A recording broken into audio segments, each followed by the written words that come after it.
directement et complètement ses propres allégations selon lesquelles les ordres d'attaquer la foule auraient été donnés. Ces preuves démontrent que les forces d'ordre se sont trouvées dans une situation dans laquelle elles étaient obligées de se défendre. Et c'est effectivement ce qu'elles essayaient de faire, en utilisant les moyens conventionnels contre les armes de guerre, car elles avaient pour consigne de ne pas tirer sur la foule, de ne pas utiliser les armes et de n'utiliser que les moyens conventionnels.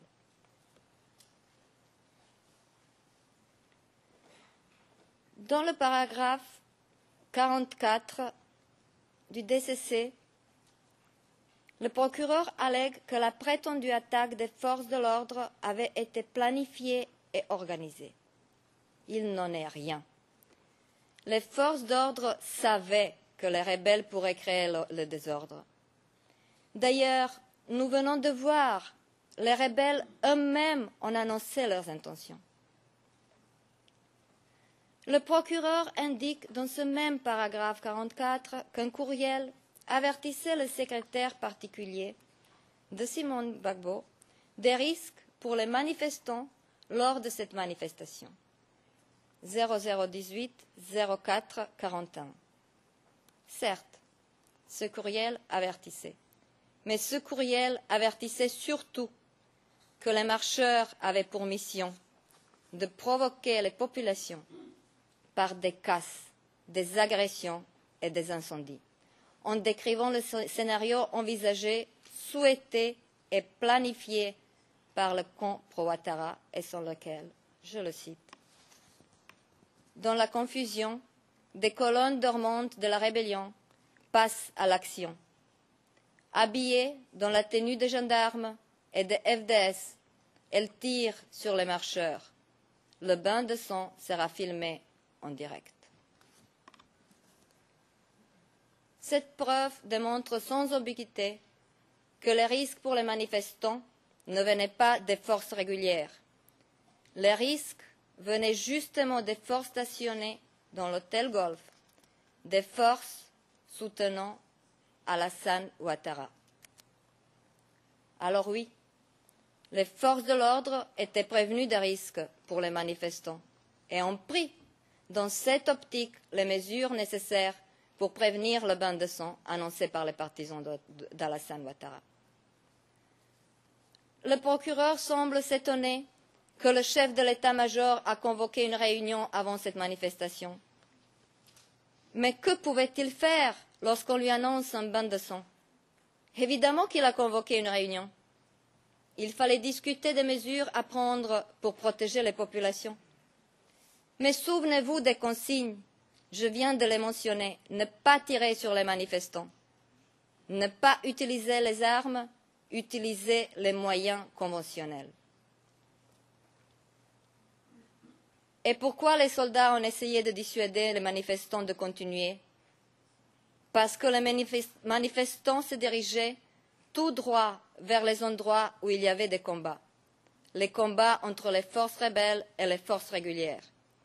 Et parce que, en continuant leur marche, les manifestants se trouveraient dans le cœur de ces combats. Et ceux qui ont continué, malgré toutes les tentatives des forces d'ordre de les dissuader, s'y sont trouvés. Les forces régulières en charge du maintien de l'ordre ont essayé de protéger la population. Ils ont essayé d'empêcher les troubles en utilisant les moyens conventionnels, comme l'aurait fait toute police de n'importe quel État, afin de maintenir l'ordre et afin de se défendre contre les attaques. Aucune preuve concrète et solide n'existe que les forces d'ordre ont ouvert le feu sur les manifestants sans avoir été attaquées préalablement. Et les forces d'ordre ont bien été attaquées ce 16 décembre 2010. Elles ont été attaquées avec des armes de guerre et ont subi des pertes considérables. Au moins 10 de leurs membres ont été tués ce 16 décembre 2010.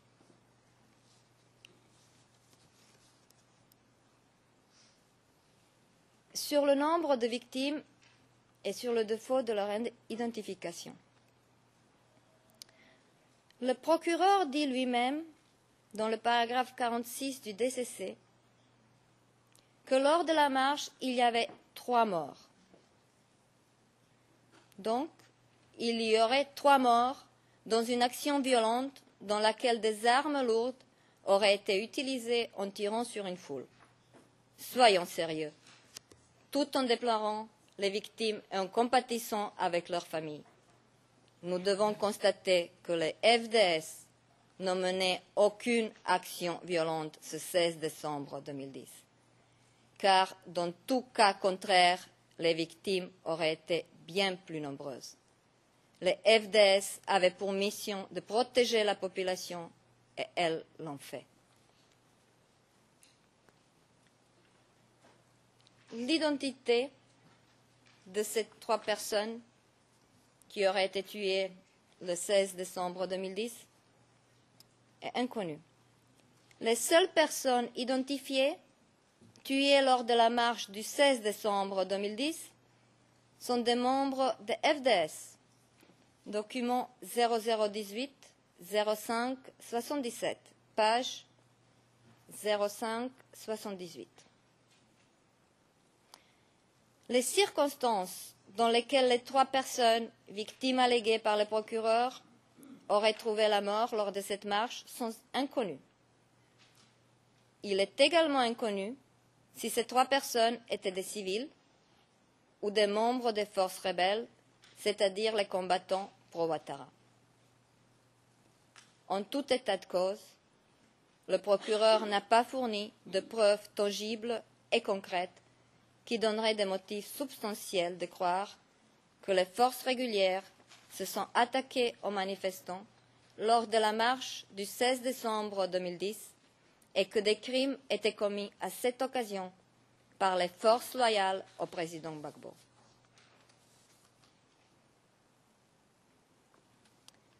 Incident en dehors de la marche.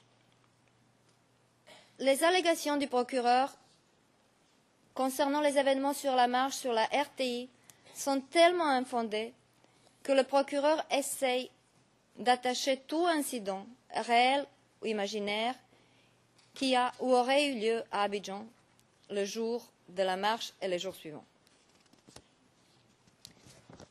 Ainsi, dans le paragraphe 45 du DCC, le procureur affirme qu'il y aurait eu des morts le matin du 16 décembre 2010,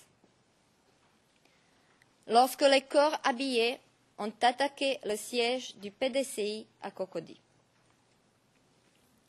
Le récit de cette attaque repose uniquement sur la déclaration du témoin P184, le témoin qui n'y était pas et qui, en réalité, ne sait rien de cette attaque.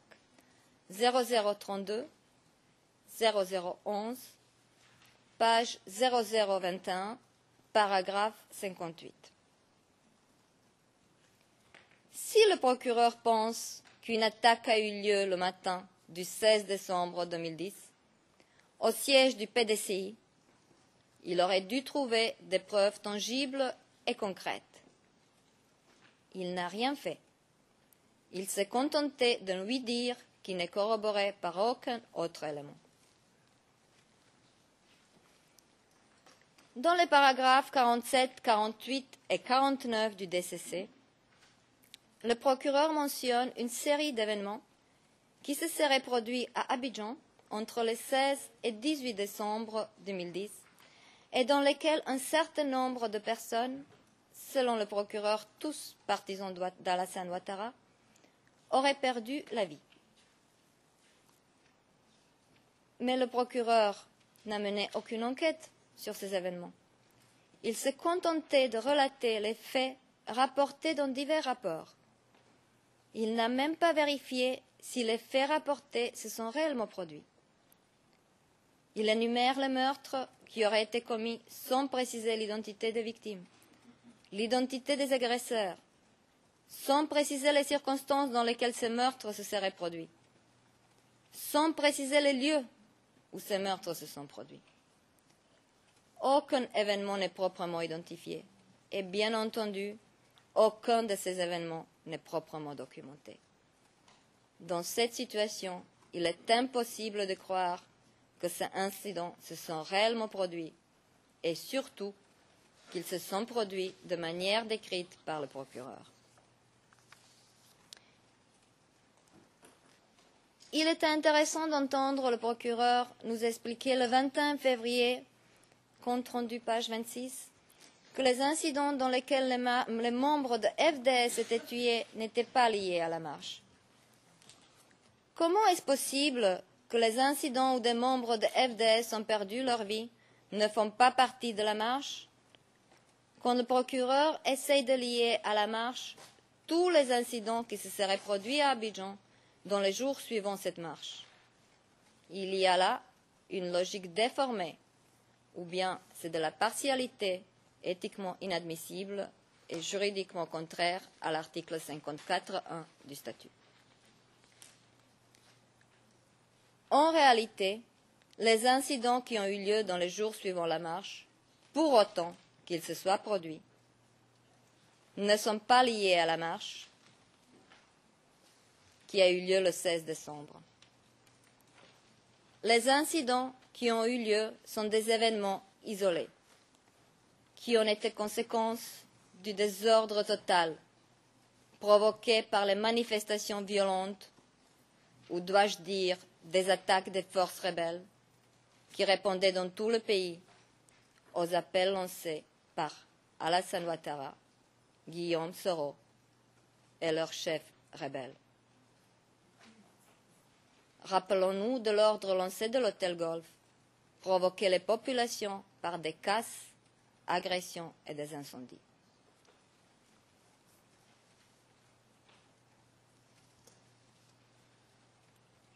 Les viols.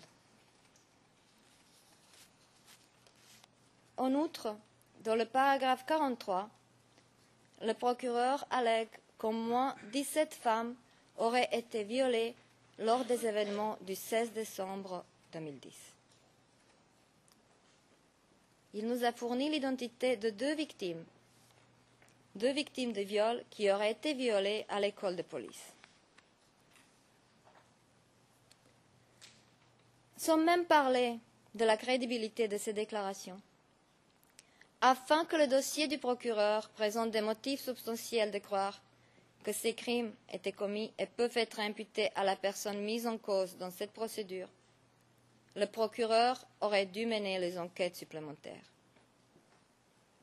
Est-il allé interroger la personne qui était responsable de l'école de la police au moment où ces méfaits auraient été commis? Peut-être, mais personne ne le sait. A-t-il recherché les policiers qui se trouvaient au moment des faits à l'école de la police? Peut-être, mais encore une fois, nous ne le savons pas.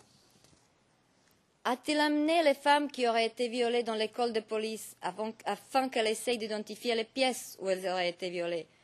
A-t-il interrogé les responsables de la police sur ces viols qui auraient eu lieu à l'école de la police? A-t-il interrogé un seul policier sur ces viols? Non, Madame le Président, le procureur n'a rien fait. Il n'a mené aucune enquête sérieuse. Il s'est contenté de reportages médiatiques et de rapports fondés sur les témoignages non identifiés et non identifiables, et donc non vérifiables. Or, ce n'est pas suffisant pour engager une procédure pénale. Ces éléments, tout simplement, ne fournissent pas des motifs substantiels de croire que ces crimes, s'ils étaient commis, peuvent être imputés au président Gbagbo. Regardons de plus près les allégations relatives au viol. Le procureur allègue dans le paragraphe 50 du document amendé de notification des charges que le 18 décembre 2010, un groupe de soldats et de miliciens aurait commis un viol en réunion contre une jeune fille après l'avoir enlevée de chez elle. Cette description est prise pratiquement mot par mot d'un rapport d'Amnesty International, document 0002 06 47, page 06 75 06 76. Elle ne nous renseigne sur rien. Nous ne savons pas dans quel quartier cette fille avait été enlevée. Nous ne savons pas où le viol aurait été commis. Nous ne connaissons pas l'identité de la victime. Nous ne connaissons pas l'identité de ses agresseurs. Ceux-ci sont identifiés par le mot générique soldats et miliciens. N'importe qui aurait pu commettre ce viol, et pour une multitude de raisons. Malheureusement, les femmes sont particulièrement ciblées lors des troubles à l'ordre public et sont les premières victimes de désordre. C'est tragique, c'est révoltant, c'est inadmissible, mais ce n'est pas imputable au président Gbagbo. Cette allégation est à l'image de toutes les autres. Aucune précision n'est donnée qui aurait permis de vérifier les faits et de les lier aux forces loyales du président Gbagbo. Dans le même paragraphe, donc paragraphe 50, le procureur allègue le viol de 6 femmes qui auraient été détenues dans une maison gardée par des gendarmes. Elle aurait été violée par un groupe de 3 hommes. Ces faits proviennent du même rapport d'Amnesty International. Et encore une fois, nous ne savons rien sur les auteurs de ces viols ou sur les victimes. Donc nous nous posons la question, quel est le lien entre ce viol et les forces loyales au président Gbagbo? Une seule réponse s'impose, aucun. Il en va de même concernant le viol de 2 femmes à un barrage routier. Le procureur n'a fourni aucune précision sur les auteurs de ce viol ou sur les victimes. Il n'a même pas identifié le barrage où ce viol aurait eu lieu. Encore une fois, il s'est contenté de reprendre des termes du même rapport d'Amnesty International, 0002 06 47, page 06 80. Par ailleurs, il semble que le viol que le procureur tente à présenter comme un autre viol, qui aurait été commis au niveau d'un autre barrage, est exactement le même comme celui rapporté par Amnesty International, sauf que cette fois-ci, il a été rapporté par une autre ONG, 0022 0042. Par respect des femmes qui ont subi des violences, nous devons rappeler encore une fois que les femmes sont particulièrement ciblées lors des troubles et des ordres qui créent un environnement criminogène par une multitude d'individus malsains et malfaisants. Cependant, rien dans ce dossier ne lie ces viols aux forces ou même aux militants du président Gbagbo. Les victimes de ces viols auraient été les femmes pro-Ouattara. Nous n'avons pas de moyens pour le vérifier. Nous ne connaissons pas l'identité des victimes, mais admettons que les femmes violées à ce barrage étaient des femmes pro-Ouattara. Qui étaient les auteurs du viol? Nous ne savons rien. Rien. Et que dire du viol en réunion de 3 jeunes sœurs qui vivaient à Abobo? La description de cet événement provient cette fois-ci de notre rapport, d'un rapport de Human Rights Watch 0002 0166. Les victimes du viol ne sont pas identifiées dans le rapport et le procureur n'a fait aucun effort pour les identifier. Pis encore, ces jeunes filles auraient été violées par les hommes qui ont déclaré être les policiers. Le procureur n'est même pas en mesure d'affirmer que ces hommes étaient effectivement des policiers.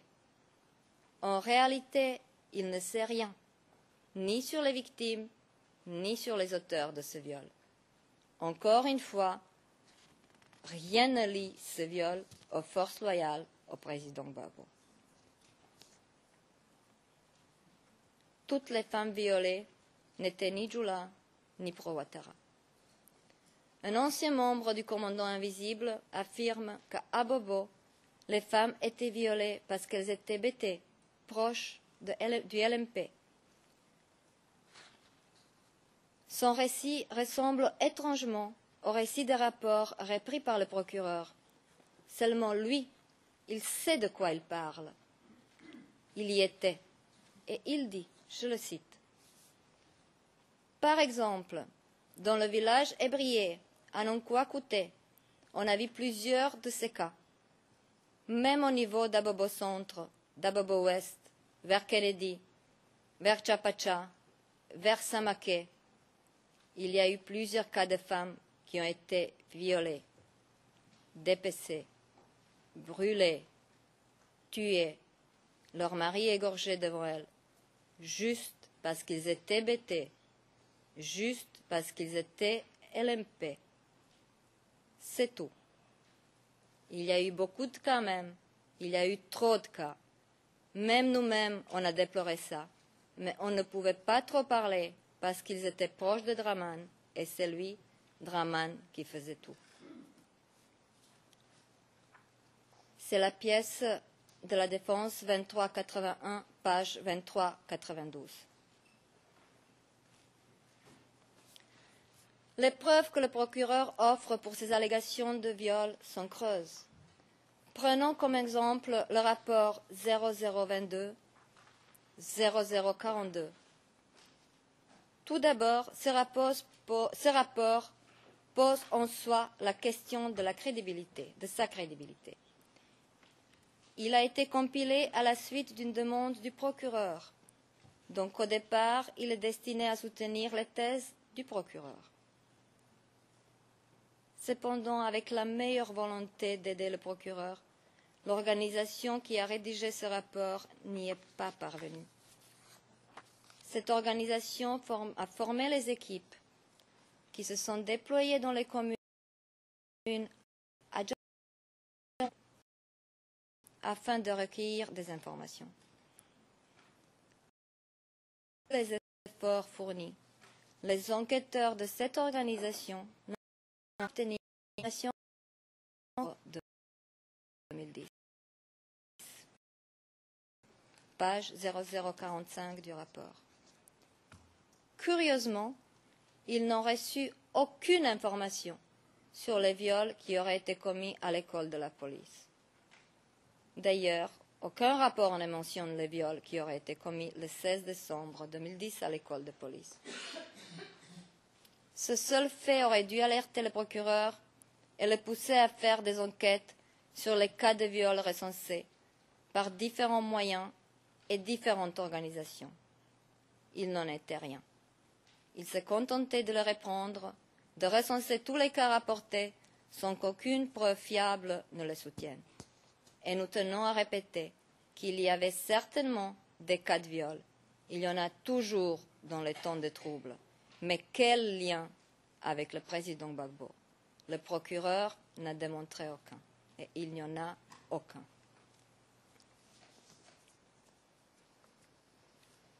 Conclusion sur les événements du 16 décembre 2010.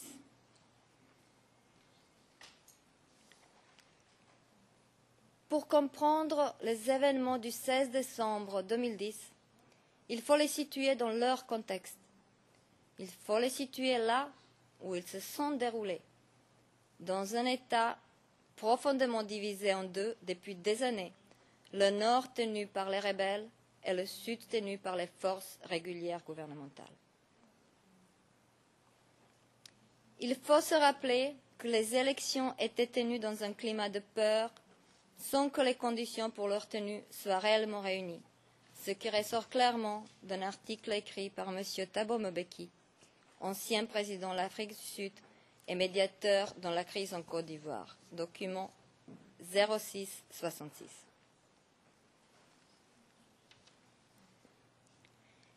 Si le gouvernement du président Gbagbo a fait des efforts énormes pour satisfaire les exigences de la communauté internationale, et même des rebelles, ceux-ci n'ont pas tenu leurs engagements et les rebelles au nord du pays n'étaient jamais désarmés. Document de la défense 0020, page 0023 et 0666, page 0668. Au contraire, les rebelles étaient plus armés que jamais. Forts des armes et du soutien de la communauté internationale, les rebelles ont tout fait pour rendre les élections au nord du pays irrégulières, n'hésitant pas d'intimider, d'attaquer et même d'assassiner les sympathisants du président Gbagbo. Et partout ailleurs, selon les dires du témoin du procureur, P46, les partisans du RHDP sèmaient des troubles. C'est la transcription 0014-0233, page 0234. La précipitation de la commission indépendante d'annoncer les résultats sans s'assurer que les élections étaient tenues dans des conditions régulières a exacerbé les problèmes. Et après la proclamation des résultats définitifs par le Conseil constitutionnel, rappelons-le, le seul organe compétent à valider les résultats des élections en Côte d'Ivoire, le pays, déjà depuis des années coupé en deux, s'est trouvé avec les deux présidents et deux gouvernements.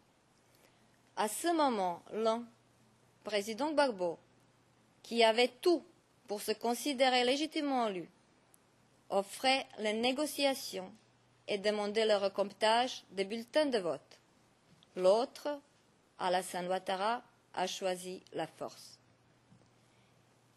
Il faut dire que ce n'est pas vraiment une surprise, car depuis des années, Alassane Ouattara utilisait les rebelles et leurs armes pour parvenir à ses fins. Soutenu par la communauté internationale, il n'a pas hésité de se servir des rebelles lors du deuxième tour des élections, ainsi qu'après la proclamation des résultats, afin de parvenir à ses fins.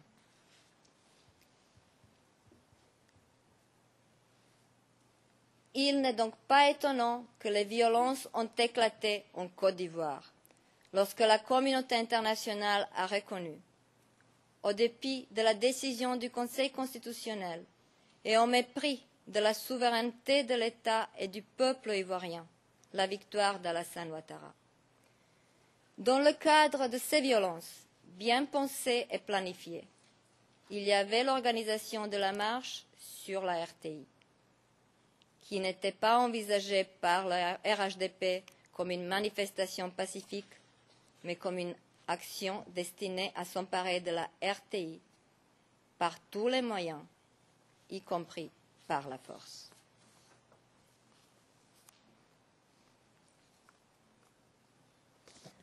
Certes, lorsque les forces de maintien de l'ordre interviennent dans une manifestation, elles sont tenues à respecter les lois.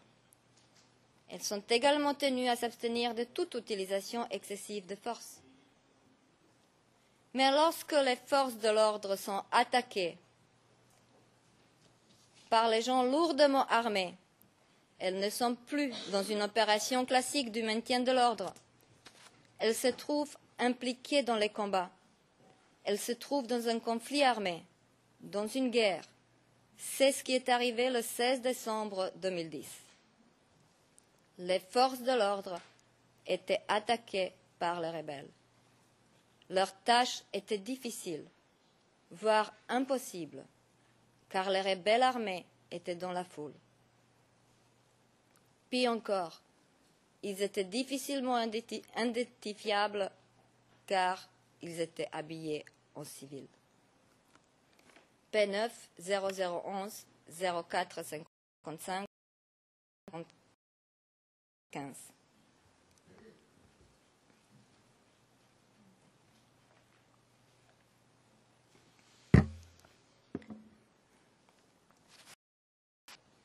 Alors oui, le 16 décembre, il y avait des incidents. Et à sa tâche première, vérifier la réalité des incidents rapportés, vérifier les circonstances des incidents dont la réalité aurait été confirmée, identifier les auteurs des exactions, vérifier s'ils avaient réagi en légitime défense, spontanément ou sur l'ordre.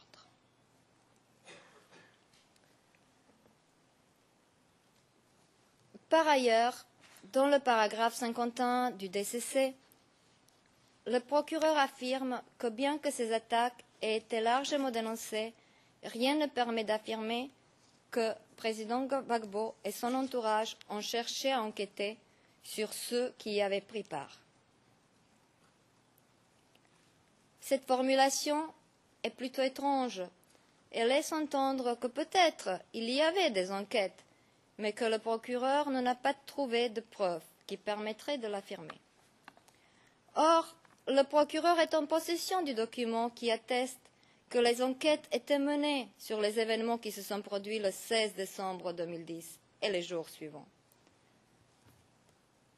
Document 0001 0226, page 0232. S'il avait des doutes sur l'existence des enquêtes mentionnées dans ce document, le procureur aurait dû enquêter davantage. Il ne l'a pas fait.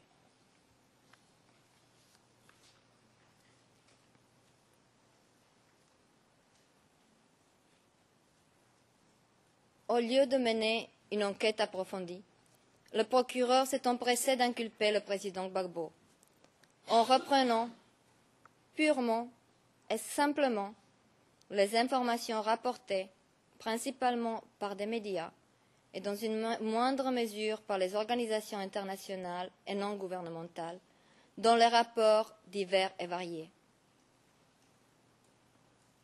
En agissant de telle manière, le procureur n'a pas mis en doute seulement son indépendance et son impartialité.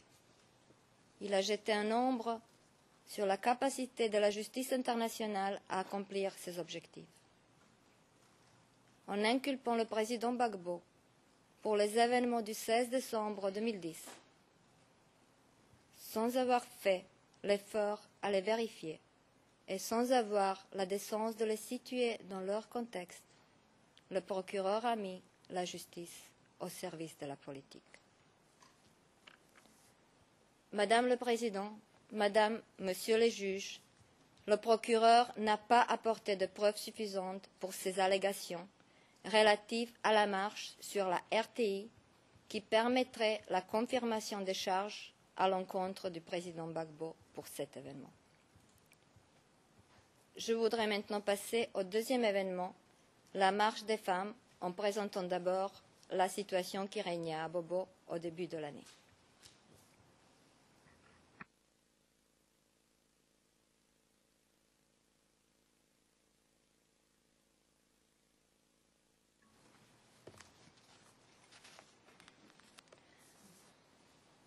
Afin de mieux comprendre ce qui se passait à Abobo, il est nécessaire de s'y intéresser à la situation qui existait à Abobo au début de l'année 2011. Malheureusement, le procureur continue à occulter le contexte et déforme la réalité vécue dans cette période de troubles en Côte d'Ivoire. Ainsi, il allègue dans le paragraphe 52 du DCC que les attaques menées par les forces pro-Gbagbo contre les partisans d'Alassane Ouattara ont redoublé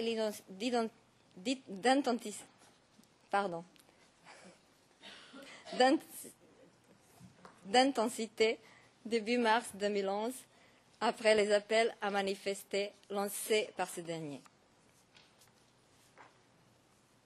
En réalité, et d'après les éléments de preuve apportés par le procureur, les troubles, le désordre et les incidents se sont multipliés à Abidjan et notamment à Abobo en raison d'apparition de différents groupes qui faisaient leur propre loi. Le plus notoire de ces groupes était le commandant invisible qui sévissait à Abobo en janvier et février 2011, faisant de nombreuses victimes parmi les forces de l'ordre, mais également parmi la population. Et dans le paragraphe 53 du document de notification des charges, le procureur allègue qu'il était prévu, dès le 1er mars, d'approvisionner en armes lourdes additionnelles et en renfort, notamment de mercenaires, les forces pro-Gbagbo présentes au camp commando d'Abobo. Ces allégations du procureur sont basées sur deux documents dont l'interprétation donnée par le procureur est erronée. Le premier, 0018-0067, dont l'origine est obscure, nous renseigne surtout que depuis la crise post-électorale, l'on assiste à l'infiltration massive des rebelles à Abidjan, et particulièrement à Abobo et à Niama, et à une guérilla urbaine dans les dites communes. S'agissant du prétendu armement et du recours aux mercenaires, ce document contient une proposition, mais il n'atteste nullement que cette proposition ait été acceptée, et encore moins qu'il ait été mise en œuvre. Et je répète qu'on ne connaît pas la source de ce document.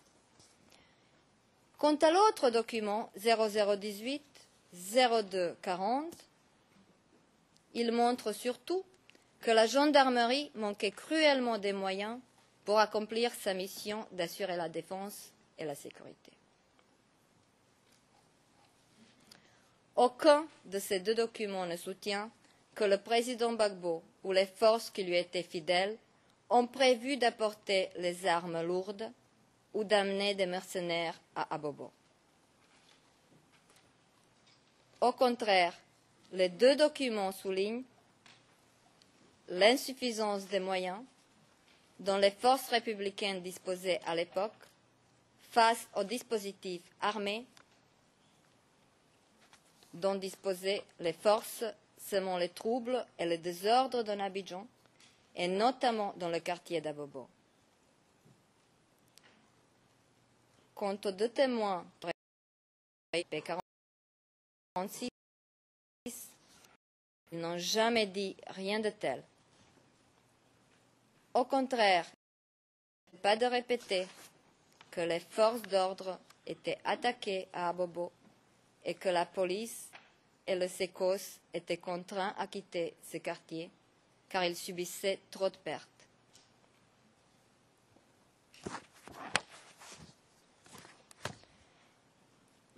Voyons ce qui se passe réellement à Abobo dans les premiers mois de 2011.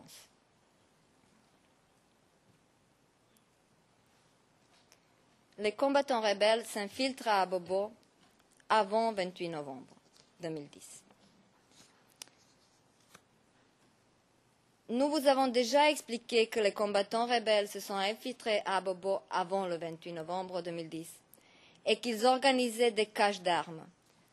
À vrai dire, les armes sont distribuées aux rebelles à Abobo depuis janvier 2006. Document 0018-07-27. En ce début d'année 2011, beaucoup de gens à Abobo étaient armés et une agression armée dirigée par le commandant invisible a été organisée. P10 0016 0065 page 0076. P46 0014 0135 page 0159 et 0160. P69 0017 0124 page 0138. Le témoin P10 affirme que le groupe du commandant invisible était armé plus que l'armée elle-même, qu'ils avaient des blindés, des lance-roquettes et des mortiers. 0016 0084 pages 0090 et 0091. Le témoin P107 affirme même que les membres de ce groupe n'hésitaient pas à tuer ses propres éléments. Déclaration 0020 0064, paragraphe 162.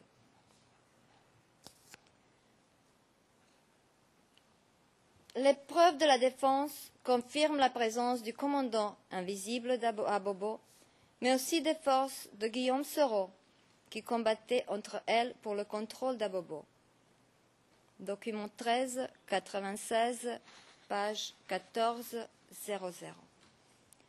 Le récit du commandant du théâtre des opérations du commandant invisible, document 2381, fournit des informations sur la présence des autres groupes armés actifs à Abobo, comme celle de Kone Zakaria, qui était un des chefs des rebelles, comme nous vous avons déjà montré. Il explique aussi comment le commandant invisible, armé d'armes lourdes, procédait à Abobo, ce que nous vous avons aussi déjà montré. Il convient aussi de souligner que les rebelles utilisaient des hommes ont trahi des forces de défense et de sécurité. Document 0025, 0056, page 0058. Et il utilisait les gens ont trahi des forces de défense et de sécurité pour pouvoir imputer leurs propres crimes aux forces régulières. Madame la Présidente, est-ce que ce serait... J'ai combien de temps encore? Est-ce que ce serait le bon moment d'interrompre, de suspendre l'audience? Vous ne voulez pas continuer pour 5 minutes? Oui, pas de problème.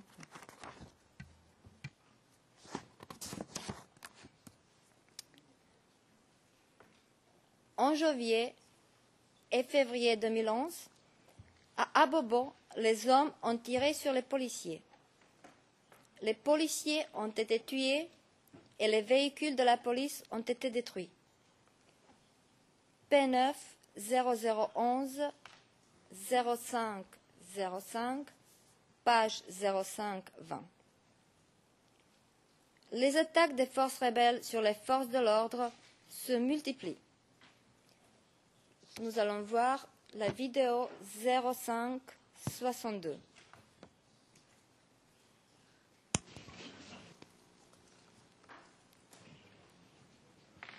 Vitres brisées, plafonds décoiffés, murs mitraillés. Voilà le décor qu'a pu observer la première dame de Côte d'Ivoire, Simone Yves Gbagbo, au commissariat du 14e arrondissement d'Abobo Centre, qui a été le 7 février dernier la cible d'individus lourdement armés qui avaient pour ambition d'éliminer les valeureux agents de police de ce commissariat.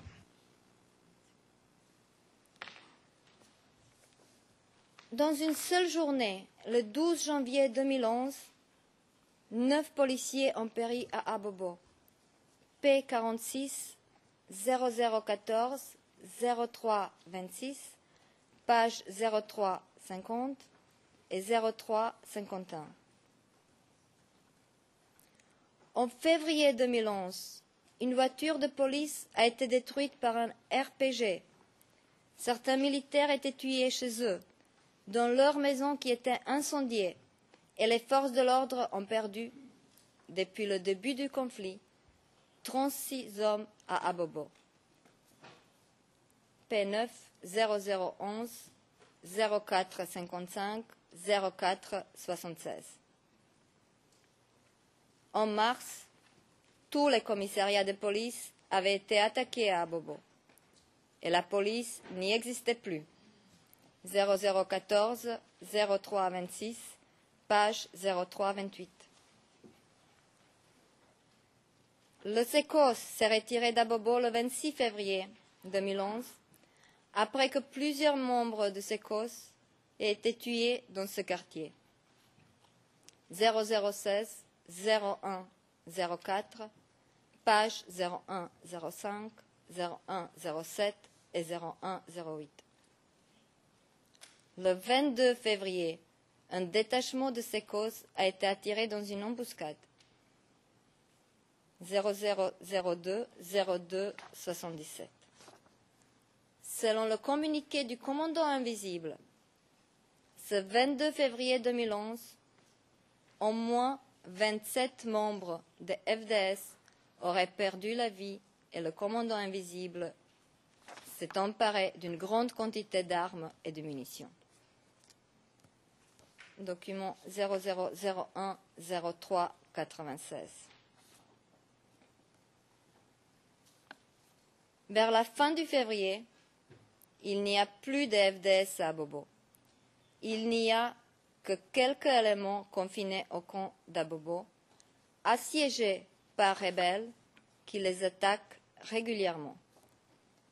Ils sont tellement armés, ils ont des kalachnikovs et des armes lourdes, des RPG, des lance-roquettes, des mortiers, qu'ils s'attaquent même au camp commando.